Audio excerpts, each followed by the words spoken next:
welcome to the Skeptic Zone, the podcast from Australia for science and reason.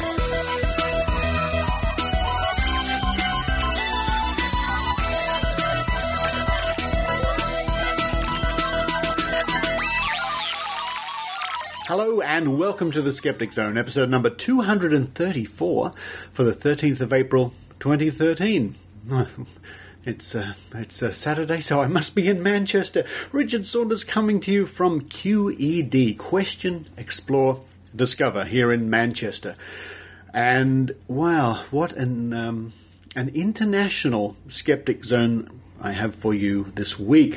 I'm going to kick off our little skeptical trip in Norway. I had a wonderful time in Norway, folks. It was what a beautiful place Norway is. Well, Oslo, anyway. I really didn't get outside of Oslo, but it's just stunning. And we're going to kick off with an interview with a Norwegian podcaster and sort of active skeptic, Leisha Camden. Now, she also appears on the Norwegian podcast Pinch of Salt. What are her views on skepticism and Norwegian society? Very interesting interview coming up at the top of the show, and I must absolutely thank Jørgen Bachmann in Oslo, who took myself and a group of skeptics around the Viking ship museum, a personal guided tour, which was simply stunning. The time flew by when we learnt about all the artifacts and saw the giant Viking ships and the stories and some of the mystery. So a big thank you, Jørgen. You were a wonderful, wonderful host, and I really very much appreciate it. And folks, if you're ever in Oslo, you must put that on your list of things to see. Well worth it. And a general thank you to the wonderful people, Marit and Kristen in Oslo, for looking after me.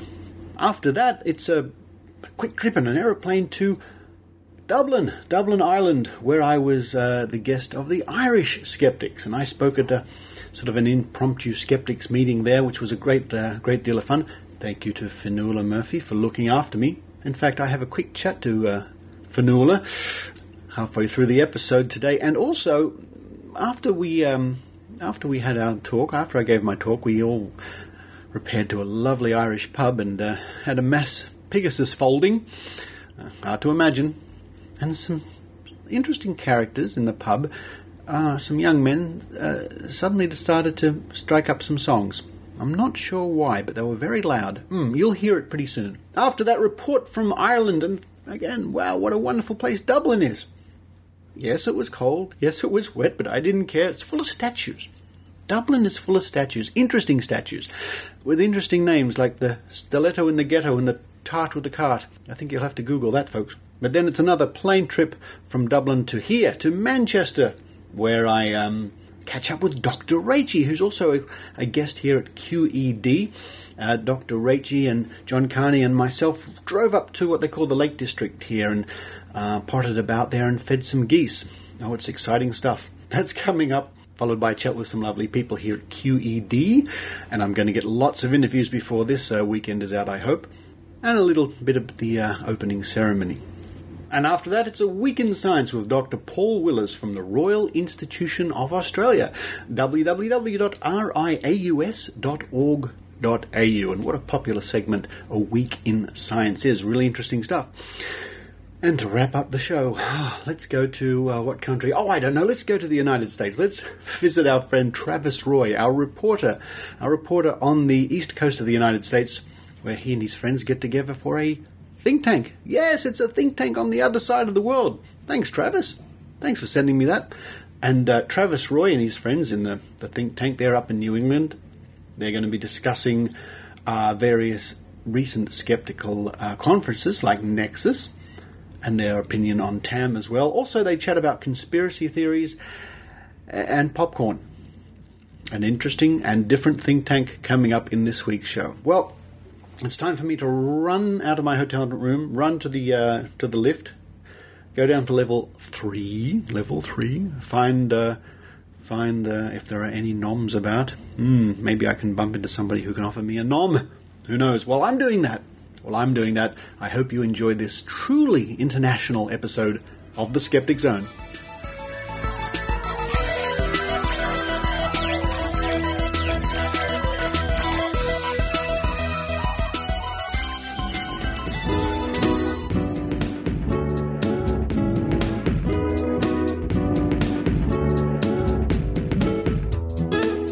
Norway, the land I dream of. In fact, it's not a dream, it's a reality. I'm still in Norway having a wonderful time. And I'm talking with... Leisha Camden from the now on hiatus Norwegian podcast Saltklypa, A Pinch of Salt. A Pinch of Salt? Yes, I've heard of your podcast. Now, you were very nice to me now. You interviewed me for your YouTube channel, which was very flattering. Now I'm going to interview you, and I'm going to ask you sort of the same sort of questions. Now, you're obviously a keen and interested skeptic. Why are you a keen and interested skeptic? Because I am in the skeptics moment because there is so much stupidity, and I get so annoyed. And sometimes I just have to say something. But I was more or less raised as a skeptic. My parents are atheists, and their idea for raising me was that, and the big questions, what happens when we die? Why is there life on other planets? Things like that. They would explain that some people believe this, and other people believe that. And I would have to actually ask them, what do you think, Mommy? To get their opinion. So I was kind of always been used to seeing things from more than one side. Right. Because I feel that I've been raised to be very open-minded, because my parents really have not pushed anything on me, but have explained, differing opinions. Some people believe that God created the world, other people believe that it evolved. And then when I ask, they have said, well, I think that it evolved. Yeah. So I've just sort of always been thinking this way. But in recent years, I think it is more and more important with activism, because certainly in this country, we see a growing tendency away from sort of normal skepticism. I mean, I consider myself something of an activist, but in everyday life, people should be skeptical. But we're sort of leaving that behind a bit in Norway, and it's interesting because we are a very secular society. Yes. But in the sort of gap that has risen up, we're getting a lot more sort of new age things. I see. That's sort of, around the world, really. Yeah. Spiritualism. Yes. Parts of it, but also alternative medicine, which is very big in Norway. Partly, of course, because we have the money to spend, and we're spending so much money on it. We're really seeing a lot of sort of dangerous things, as you said to me, about homeopathy and other alternative medicine, cancer cures. Yeah, you're facing the same sort of problem, I guess, we are in Australia, where you have people promoting nonsense, but saying this will cure your cancer. Don't go to the doctor. Don't have radiation treatment, chemotherapy. Try this black sludge. Exactly. And in this country, we have rules and regulations for everything. And that has sort of left the field kind of open for a lot of people who want to fill that gap, because there aren't that many restrictions, strangely, on practitioners of alternative medicine, whereas on doctors, there are a lot of restrictions. Isn't that interesting? Yeah. We had something that was called the quack paragraph, which basically was for quacks, but that was removed. And there is some legislation which now is more geared towards the marketing side of it, saying that you are not allowed to sell something under false premises. You cannot sell something saying these seeds can cure cancer, whatever. You can say they're healthy, but you can't make specific health claims unless they're backed up. Yes. But the problem is, people do it all the time and almost nothing is done. Right. For lack of resources or lack of interest, I don't really know, but very little is done. It's interesting. I mean, you're telling me stuff I hear and I know from Australia. There's a lot of people selling a lot of crazy stuff, and we're getting there slowly, but by and large, it's weird. At the moment, I'm seeing Norway going in sort of the wrong direction. And not just with alternative medicine, but with all kinds of woo.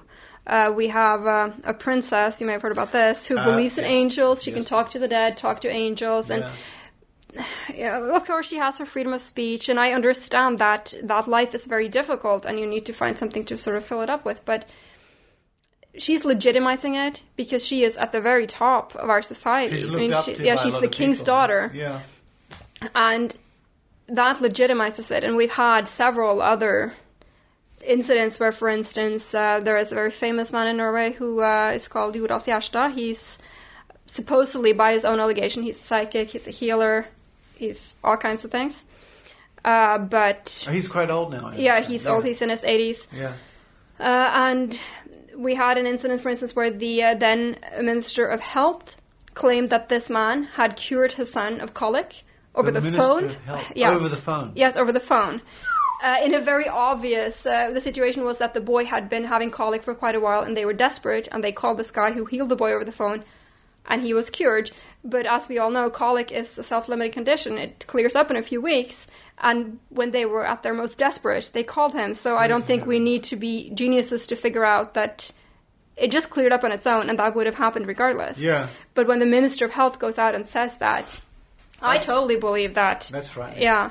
And a guy who is quite famous, he's now no longer a politician, but he was at that time, and he's also a medical doctor.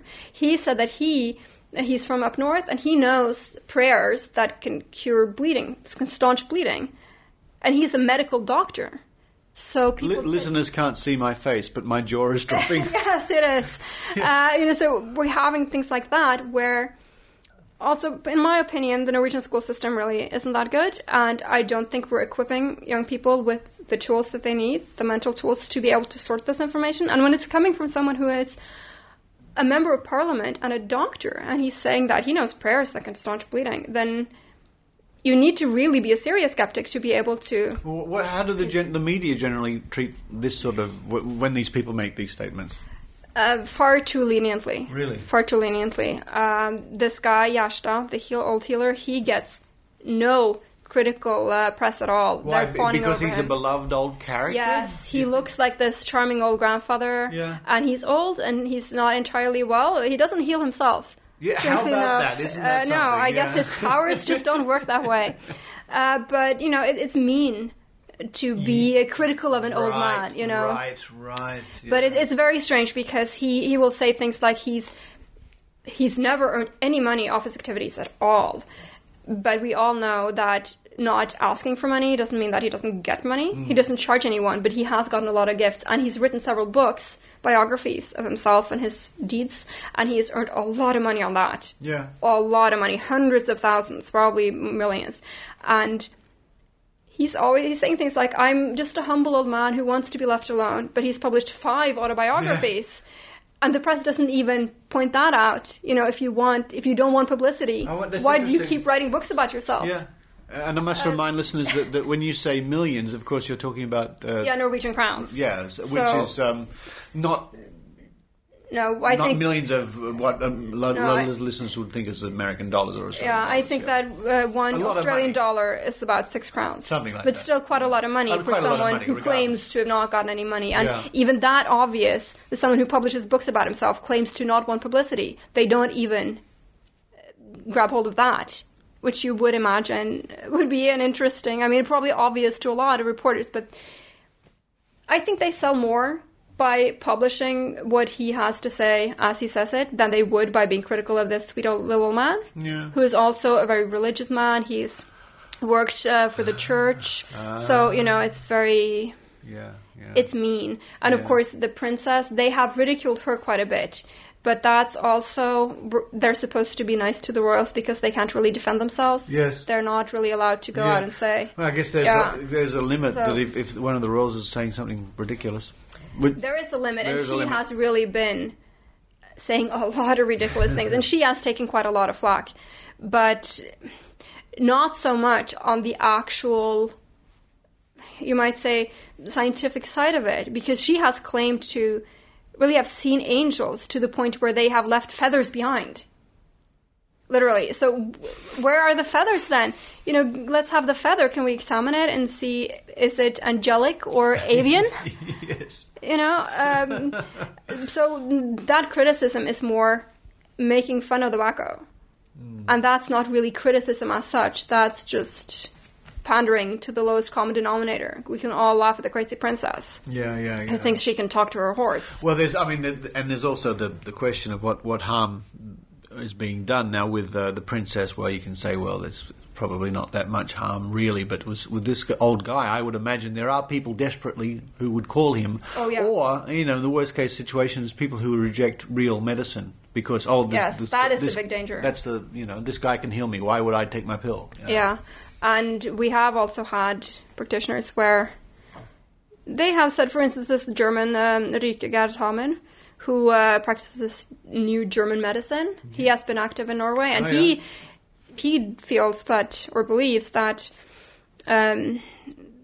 modern medicine against cancer is a Jewish conspiracy to kill people, that it's the chemo and the radiation that kills you. So people like that will actually say, as you mentioned, don't take the modern medicine, because that is what's going to kill you. It's interesting because some of the anti-vaccination mob down in Australia have the same line with chemotherapy. Yeah. They say that doesn't work and you should drink fruit juice and breathe healthy air or take this black sludge. It's interesting that the same people who advocate do not take vaccinations also say, chemotherapy doesn't work. It's this whole suspicion of medicine.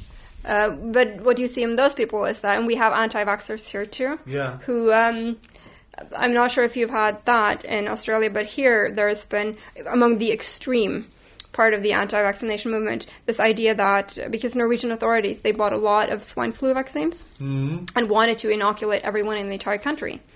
And there was actually conspiracy theory, I should say, of course, conspiracy among these people, that what they really wanted was to inoculate us with nanobots, basically, nanochips. I've heard things like this. Yes, absolutely. So they can keep track of us.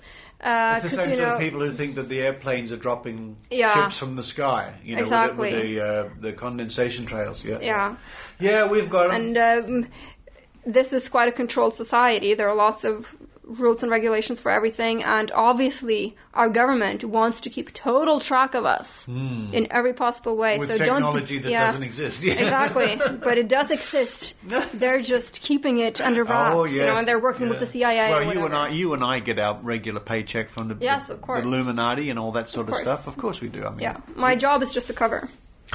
Obviously, the law in Norway doesn't really give the opportunities that it used to prosecute people for, quackery. Right. They can get around it now by not making those claims. But there are a lot of ways in which you can convey to your audience that my treatment cures cancer without saying that it cures cancer. Absolutely, and this is exactly, again, the sort of thing that we've come across. Or may assist with, or, just weasel words, we call them. Yeah, it's very sneaky. And then people will believe it because, again, they don't have the tools, and our media is terrible and doesn't help at all.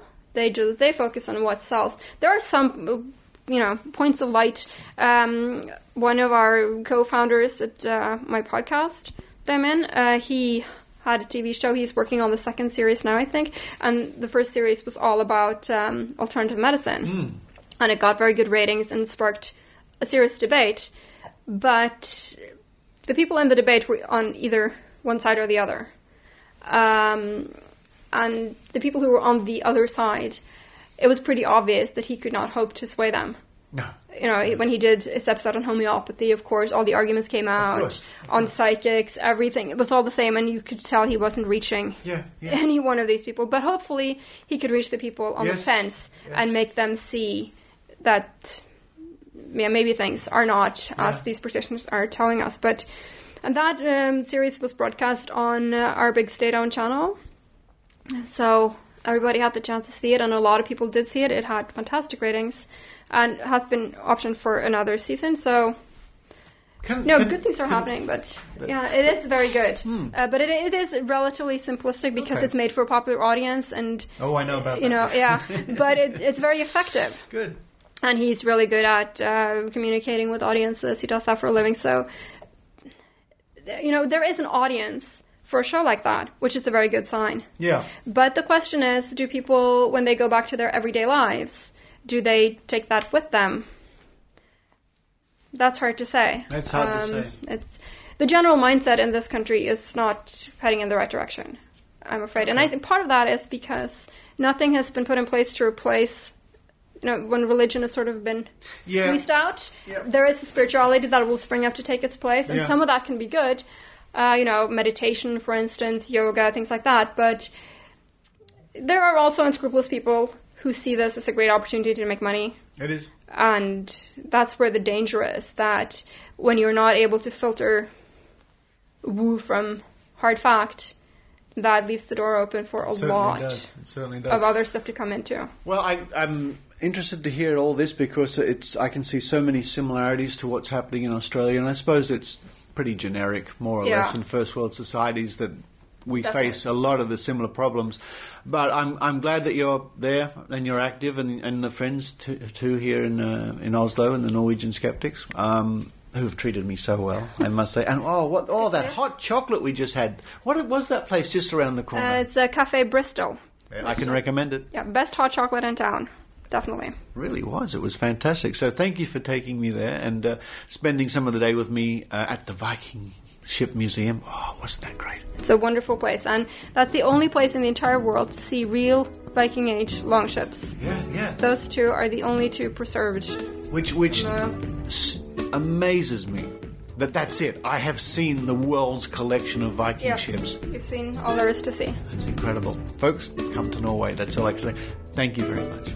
You're welcome. Nice talking to you.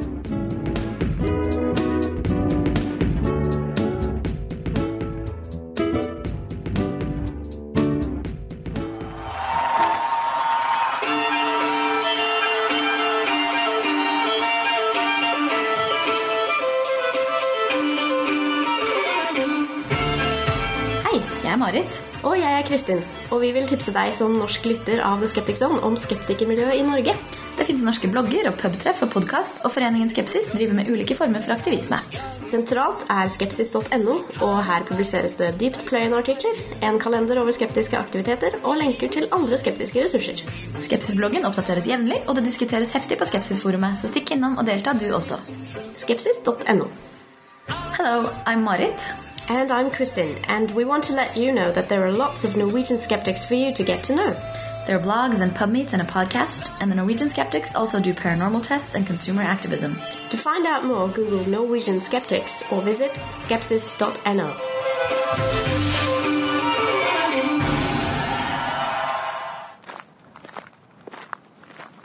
Norway one day, Ireland the next. In fact, the same day. I'm in Dublin, Ireland, my first visit to Ireland, and I'm walking around with Fionnuala Murphy. Hello. Hi, how are you? I'm having a wonderful time, as you can tell. I'm smiling and giggling, and we're in the middle of your favourite park. My favourite park. This is the Ivy Gardens in the middle of Dublin city centre, and it's kind of a little secret garden. If you don't know it's there, it's hard to find. Uh-oh, we've just told thousands of people. I know. They have to get to Ireland first. So, they do. It's just wonderful. Now, I'm here. Very quick visit, of course, which is a pity. I'd like to stay longer. I'll be speaking to the local skeptics tomorrow night. Yes, I'm looking forward to that very much. Yes, so are we. We were very excited when you offered to pop over and see us before coming to QED. So. Just to pop over. Just to pop over. Yeah. And and the listeners, of course, know you as one of the Skepticorns. Yes. I'm Skepticon 2. Two, yes. Rebecca Skepticon number 1. She's the Alpha Skepticon. Yeah. The Irish podcast. Well, let's continue walking through this wonderful park. And I was just about to say we're all alone, but there's a fella just walking off. There's a man with a little boy. But apart from that, we've got the whole park to ourselves, I think. Yes. You've taken me to a secret place. Well, I love this place because it is kind of secret and nobody really knows about it. It's a little bit wilder. I mean, I know it is still very well maintained, but it's a little bit wilder than the other city parks, and it's kind of an element of fairy about it. You know what it is too? I've just noticed that as we look around, it's sort of got almost natural walls, hasn't it? It is like we're in a little valley here, almost. Yeah, well spotted. So that's why I like it.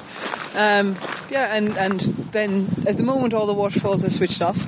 But during the summer, the waterfalls are on, and the fountains are on. And we've just walked around the corner, and there's a lovely fountain. It's a statue of an angel, I guess. Yeah. But it's not. The water's not going, and there's another one over there on the other side. And there's a duck. Look at the duck waiting for the fountain. There's no waiting a while at this point. And if you go down here... Yes, around this tree here, yeah. Oh, yes, it's like a little corridor of trees. Yes. And a little bit further down here, there's a maze. Well, it's a labyrinth, not a maze. And then a little rose garden. There's the labyrinth at the end of this? Yes. Oh, we've got to see that. It's a classic, like a labyrinth. The style of the hedgework is a labyrinth, so you don't get lost. Because it's only about, like, knee height. Well, that's something I've got to see. Let's go. Okay.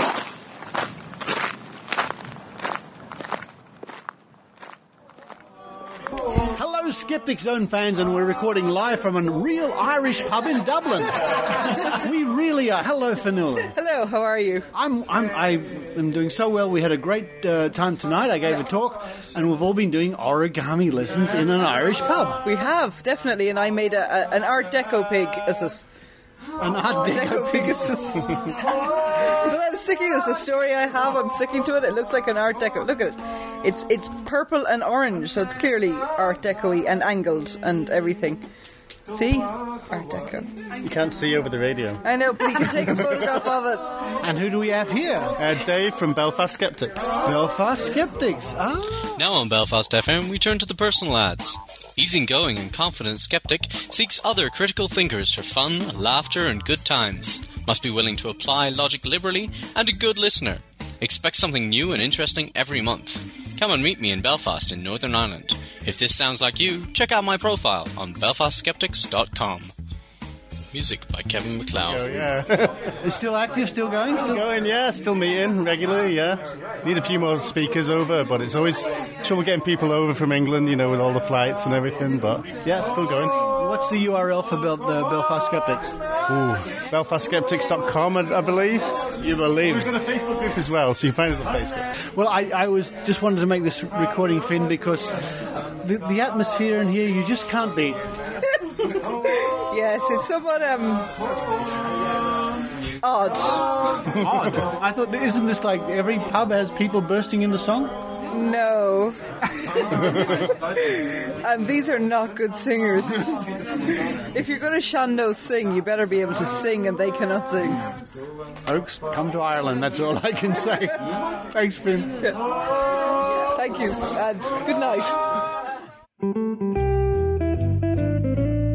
Hi, this is Carrie Poppy. I'm Ross Blotcher. Oh, hey, Ross. Hey, we're from a podcast called Oh No, Ross and Carrie. We find out what happens when you show up and ask questions. We've hung out with the Kabbalists. The Mormons. We've gone and gotten ear candles. Gone to the Sikhs. We show up so you don't have to. So find out where we're going next. We'll even have special episodes where we have famous guests like Brian Dalton from Mr. Deity. You heard that awesome theme music? He wrote that. You should come visit us at onopodcast.com or facebook.com/onrack. What the hell's OnRack, Ross? ONRAC. Oh no, Ross and Carrie. That's our show. That's so smart. Come join us.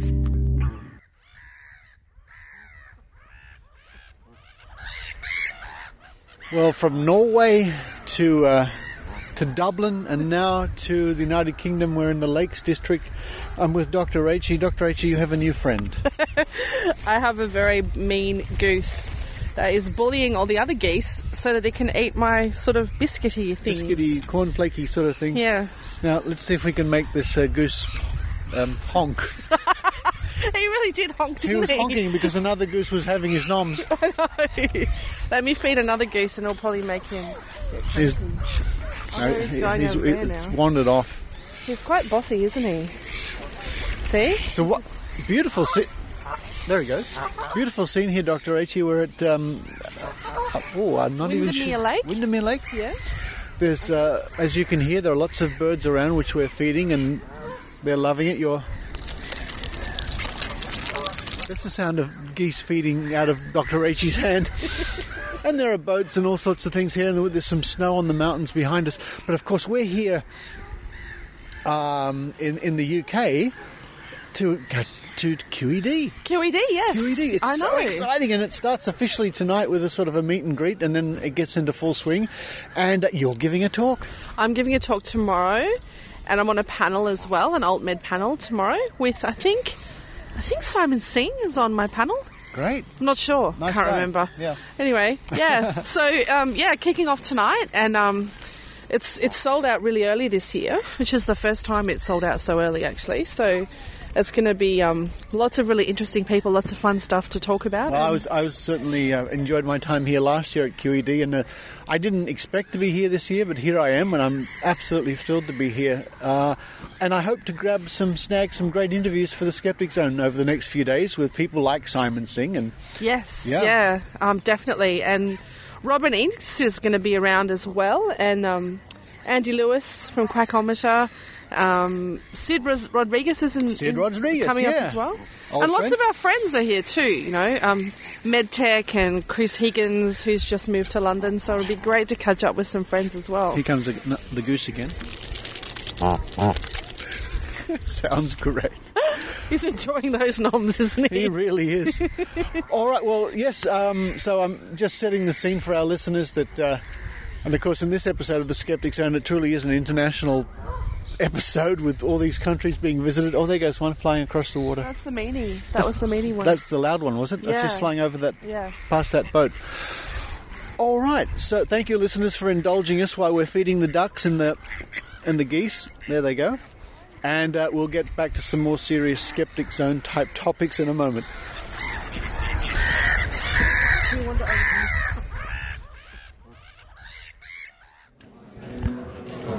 The crowd are gathering. It's day one of QED. I'm sitting in the middle of the audience with a couple of old friends who've spoken skeptics in the pub. Would you like to introduce yourself to our listeners?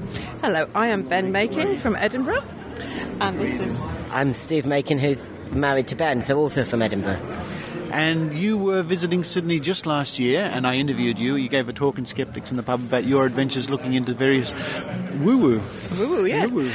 The A to Z of all the woo I had tried, from acupuncture to Zen Buddhism. That was a really interesting talk, and you both gave it. I remember now. You both stood up there and gave the talk. That was really great. And here we are. QED, it's just the crowd are gathering. I mean, it hasn't officially started yet, but I've noticed some people have been what they call celebrity spotting. I saw Richard Dawkins earlier having a cup of tea. So Richard Dawkins drinks tea. Apparently so. Well, or toast or something like that. Metaphorically, he was having a cup of tea. Metaphorically having a cup of tea. And there's a Dalek on the stage as well, which is very, very... That Dalek was here last year, I remember. Yes, there it is flashing away over there. And what did you get in your goodie bag? In my goodie bag, I've got some QED rock. Do you have rock in Australia? I think we do, but it's not very common. It's a big candy. Yeah. It's like a long, thin candy bar. It should have words going down the middle. It does. QED going down the middle. Middle of it. So that's rather exciting. And is there a pen? I don't know. I haven't found... No. Yes. Yes, there is. And it's a syringe. It's a syringe pen. Lots of love, Big Pharma. So we have an anti-Big Pharma pen. And we have flyers advertising Skeptics on the Fringe. Well, why don't you tell us about it? Why don't we tell us about it? Good. Skeptics on the Fringe is our festival in Edinburgh. We're very, very fortunate in Edinburgh that we have the largest international arts festival in the world every August. And we do science and reason and critical thinking as an alternative to all the arts and stand-up comedy. Very good. When's that on? August? August, absolutely. Now, if only I could wangle a trip to Edinburgh in August. That really would be wonderful, actually. We have 22 different talks on 22 different days in August. Wow. We do, in 1 month, in 3 weeks, we do what most Skeptics in the Pubs do in a year. Wow. And a busy time. A very, very busy time. And then we collapse in September and go to Australia. Last year, I don't think we're managing that 2 years. No, we can't do that 2 years. It is, and it's all free. Oh, fantastic. Yes. So there's a donation on exit. Now let's give everybody that website, which is www.edinburghskeptics.co.uk/fringe. Absolutely. That's the site to go to. Well, folks, I'm really excited to be here in QED. It's wonderful that you're both here. It's really nice to catch up with you again. And here's to a great conference. Excellent. Well, thank you very much.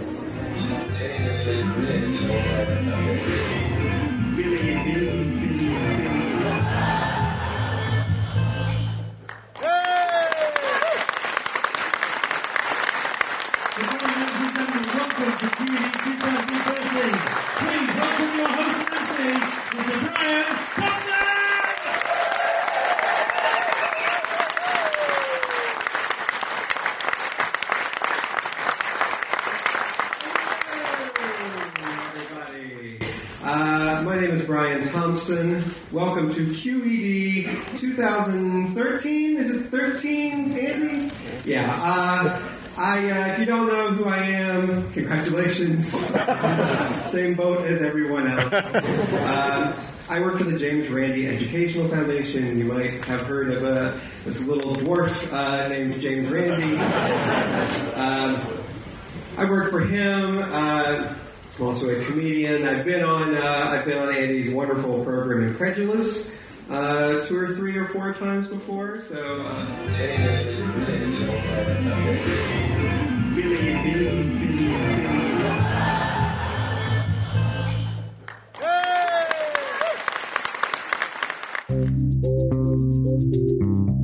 The Skeptic Magazine, the journal from Australian skeptics.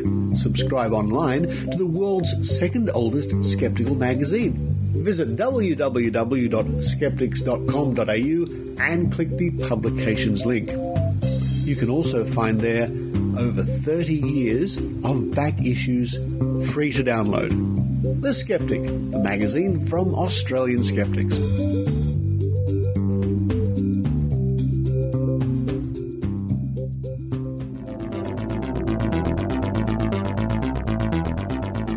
Welcome to A Week in Science from RiAus. This week, dinosaur embryos, healthier chocolate, and talking baboons.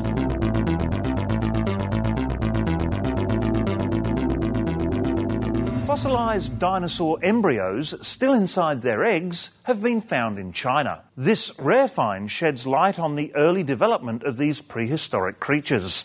The fossils belong to a group called the sauropodomorphs and are between 190 and 197 million years old, the oldest dinosaur embryos ever found. Detailed examination of the bones indicates that these dinosaurs grew quickly and flexed their muscles while still inside the egg. Fruit juice-infused chocolate could become a healthier alternative thanks to new technology. The technique allows chocolate to be made with fruit juice, vitamin C water, or Diet Cola, replacing up to 50% of the fat. The juice is in the form of micro bubbles that helps the chocolate to retain the velvety, lush mouthfeel. Substituting fruit juice or Diet Cola will also reduce the overall sugar content of the chocolate while maintaining its healthy, natural antioxidants. And now, 4 science headlines in 30 seconds. An exciting archaeological haul in South Africa has uncovered well-preserved relatives of humans over 2 million years old. A nutrient in red meat, rather than saturated fat or cholesterol, may be to blame for its link to cardiovascular disease. Climate change could cause bumpier transatlantic flights, with modelling showing more frequent and stronger winter turbulence by mid-century. And, sorry lads, but it seems that size does matter after all, with women rating computerised males as more attractive when they have larger penises. And finally for this week, have baboons been overheard talking? Recently, wild gelada baboons were heard to make vocalisations called wobbles while performing a facial gesture known as lip smacking. Unlike other primate noises, the synchronisation of these facial expressions and vocalisations is structurally similar to speech. So could this be a precursor to human speech? This strange behaviour has not been seen in the gelada's closest relatives. RiAus recently covered a controversial topic in Science Behind the Headlines: drugs in sport. On the RiAus website this week, read a review of the event and see an exclusive interview with Dr. Mario Zazzoli, Chief Medical Officer with the Union Cycliste Internationale. That's riaus.org.au. That's been the highlights of another big week in science. For more on these and other science news stories, go to the RiAus website, riaus.org.au, where you can also sign up for notifications of future episodes. You can join in the conversation on Twitter using the hashtag WeekInSci. I'm Paul Willis, and on behalf of the RiAus team, I'll see you next week.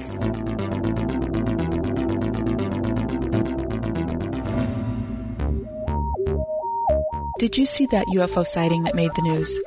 What did that latest study about alternative treatments really say?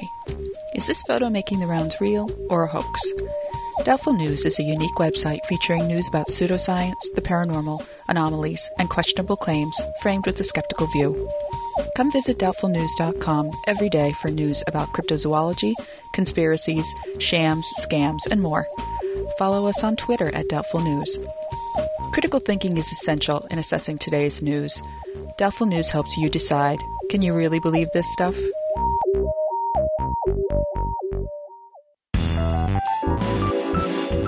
Join us now for Drinking Skeptically in the Think Tank. So here we are at our first, well, not our first, but our first one that we're recording, North American Think Tank. Yay! Small one. We got myself, Travis. We got Steve. And Andrew. All right. And we got an exciting one today because Steve just got back from NEXUS. That's right. Why don't you give us a little bit of a lowdown on NEXUS? Well, NEXUS was a great time. This was my first time ever going to a NEXUS, so I really didn't have a point of comparison for. I was lucky. The Skeptics group from Stack Exchange was kind enough to host me for this, and they got me to go not only to the actual conference, but I got to go to the workshops. The workshops were much smaller affairs than, for instance, my only other point of comparison would be TAM. But there were 4 workshops on the Friday before NEXUS really started. And it was a lot of fun to sit in a room with 15 other people and Steve Novella and George Robb telling us how to make a podcast. That's and, cool. Things like that. Then, that evening they had a thing called Stimulus and Response, which was a lot of fun.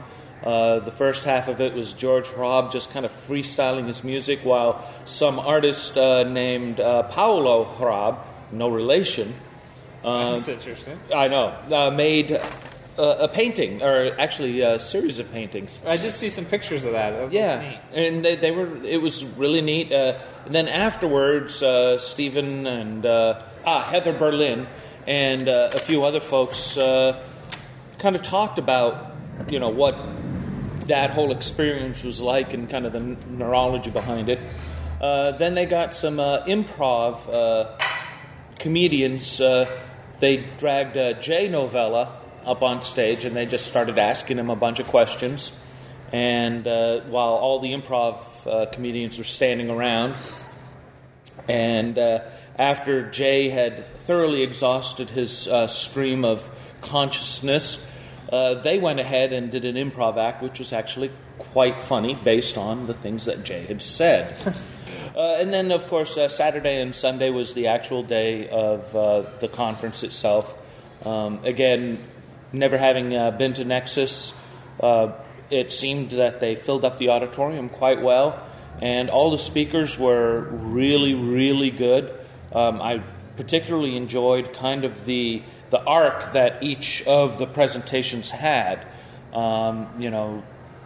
We had a lot about cognitive sciences, a lot about the development of morality, moral arcs throughout that. And then even later on in the day, we talked about storytelling and how that kind of resonates with things. One of the things skeptics seems to have problems with is whenever we try to relate something in the skeptical field, we use facts and figures because we have the data to back up our assertions with those facts and figures. Well, most people, when they listen to something, they don't hear that. They hear the anecdotal story. They hear the relatable thing, things like that. So that was a good teaching point, I think, for skeptics, which goes counter to, the plural of anecdote is not data. But if you can perhaps couch the data in the form of an anecdote to help the listener relate a little bit more. Now, Andrew, you've been to TAM. I've been to TAM, both when it was on closer to the Strip. It was the northern in the Strip, TAM 5. Yeah. And then it was at TAM 10. Which was at South Point. South Point. So the thing about the ones that... Now, I've never been at the ones that were closer to the Strip or on the Strip, so I can't compare, but at South Point, because we're all kind of stuck on this island that is South Point, because it's like a $30 cab ride to get to the Strip and everything else. You're kind of forced into that situation where you're hanging out with these people. I mean, we basically take over a bar. Yeah. Like the whole time we're there. You can go there anytime and there's skeptics from the conference there. Did that happen on the earlier TAMs? The earlier one you went to that was on the Strip? Or? Well, in addition to being closer to the Strip, it was in January. Oh, right. So it wasn't oppressively hot. Some people thought it was cold, but being from New England, 55 degrees was fantastic. And there were people going, why was the pool closed? we want to go swimming. No, so you could go out, walk the Strip up and down, a 2-mile walk. It's very pleasant out. Yeah, it's not the punch in the face that it is in July. Exactly. So you can easily get some somewhere. Good. Good. Pretty good. Just making sure they didn't forget about you. No, we're okay. Yeah, we don't have bus announcements or airplanes flying right over. So we have manager check-ins. Yeah. So Andrew, what do you got? Well, this Saturday I'm heading to Gloucester, Massachusetts, and the Cape Ann Skeptics are hosting their Skeptic Camp. Is it their second one? This is their second. Yeah, I went to the first.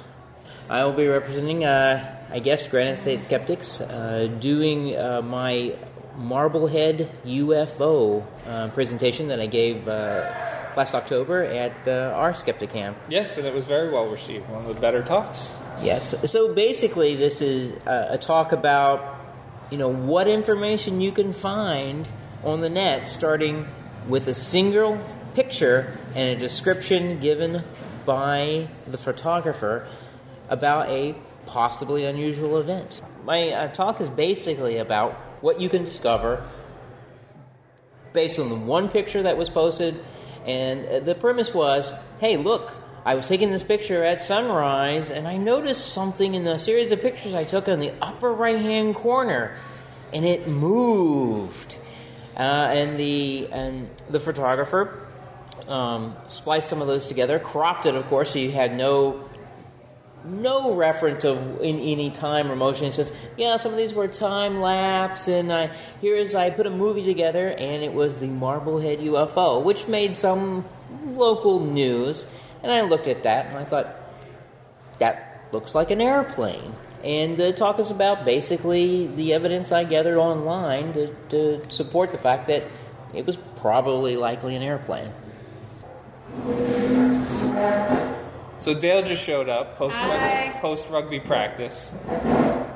So, and then the other thing of interest, listening to the Zone last week, Richard was talking about Conspiracy Road Trip, which is a 4-part BBC series where there's a comedian who takes a group of people that believe in some kind of conspiracy theory, and they go travel around and have them talk to experts and stuff. It was, we were talking about it earlier, and I think I already forgot them all. It was the 7/7 bombings in London. Creationism, that was the one that I had trouble with. UFOs and 9/11. And it was. Although I wouldn't consider creationism so much a conspiracy theory as just bad. No. It's a conspiracy. So the deal with the conspiracy for creationism is that it's the scientists are in a conspiracy. That's what the conspiracy is. Okay, I see. So that's what it is. But it was very interesting. Except I'm not going to spill the beans on the episode, but with the exception of one episode where everybody pretty much stuck with their conspiracy, at least one person changed their mind in every other episode. The dynamic among the people that are on the bus that believe in the conspiracy gets very entertaining and interesting to watch at times, because they kind of battle within their own conspiracy ideas. So that's quite interesting. My only experience I've had so far is that one of my Facebook friends posted that microwaves are killing us. Microwave ovens. Oh. Directly or poisoning our food? Well, so she posts this picture of a dead plant and a living plant, and supposedly the dead plant was microwave water. That was debunked by a bunch of school kids. Oh, I know. It's old news, and she's posting it, and the best part is she's like, it sounds so logical, I'm not going to use my microwave oven anymore. You should post her the link to that school study. I posted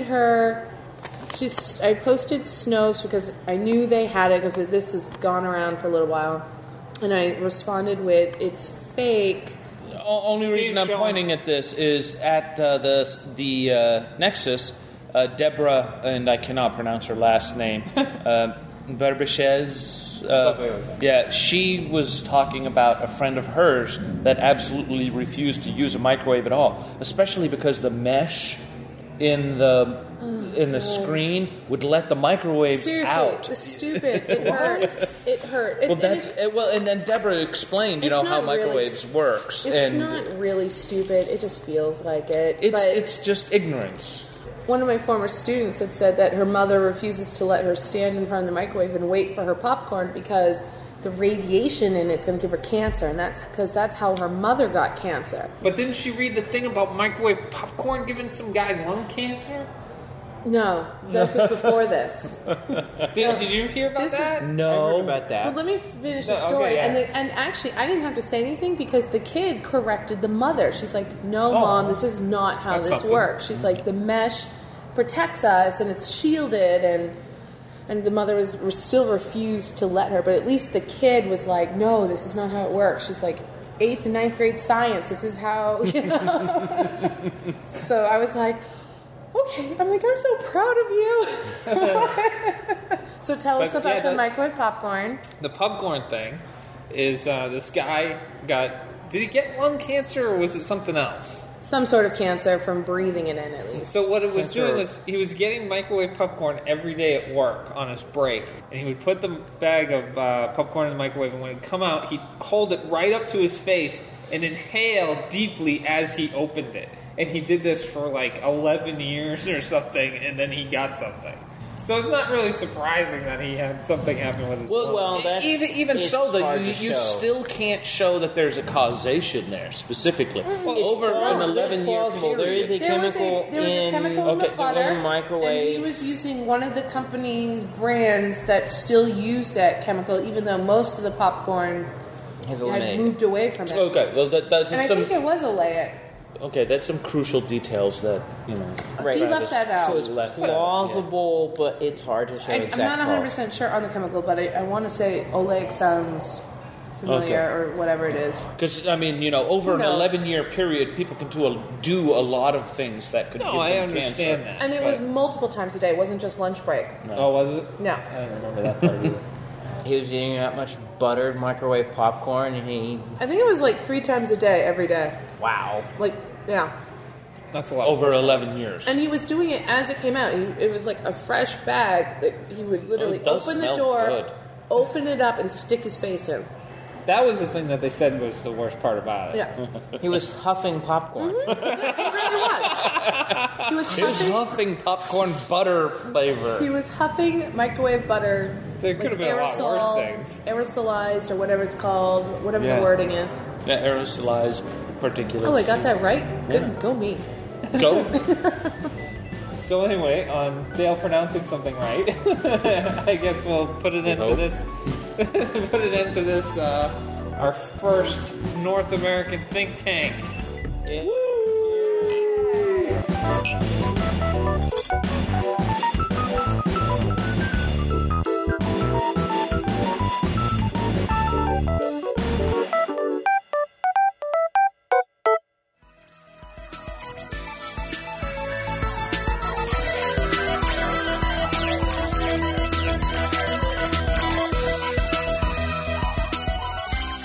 Thank you for listening to the Skeptic Zone. Oh, that was a nice nom I had downstairs. Wow, it's almost like this episode deserves its own jet lag, I think, visiting so many countries. Coming up very soon, I really mean it this time. I know, I'm getting mail and emails telling me what the hell's going on. Solar flare.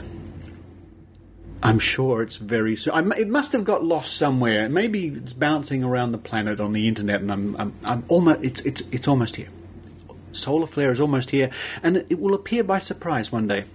You'll be downloading, you'll be on the internet, and suddenly it'll just be there.